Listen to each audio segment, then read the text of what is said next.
This video is brought to you by the 3-Minute Board Game patrons. Keep us independent by supporting us on Patreon.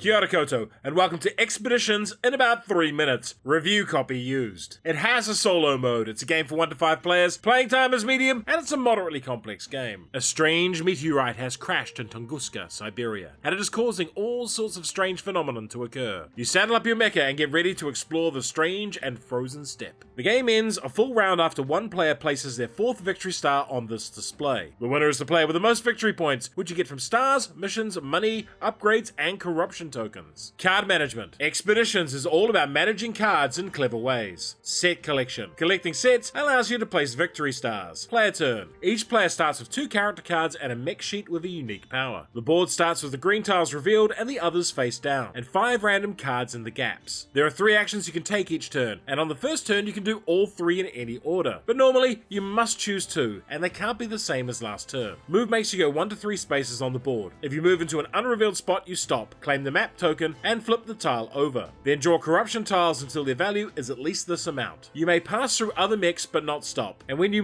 must move and not return to the same space. The gather action lets you do the special thing shown on your tile. Here that is to draw one of the 5 face-up cards. It goes to the right of your mech board. This action lets you draw 2 cards from the deck and choose one to keep, and this one lets you draw one and then return a card to your hand on the left of your mech. This action lets you do any adjacent action, including the ones that gain you different colored workers. Those workers go onto your mech board. The play action lets you play a card from your hand to the right of your board. Advance the track marker that matches a symbol on the top left of the card. This card also has a worker spot you can activate. It has an ongoing effect at the bottom and a one-off effect at the top, in this case Vanquish. That's a special action that allows you to spend resources from this track to remove corruption from the board. This costs us 5 teal and 4 orange power, but what it's done is uncover a new type of gather action, and as we uncovered it this turn, we can do it for free. This one is called Meld, and lets us place a meteorite card under our board and collect money. Each time we meld, we gain the rewards of previous melds as well. There are similar actions to complete missions, which go to the top of your board, as well as to install upgrades that go on the right of your board, and you may only do 4 of each of these. In order to place a star, someone needs to have uncovered one, and then you use a gather action to place a star for 4 missions, melds,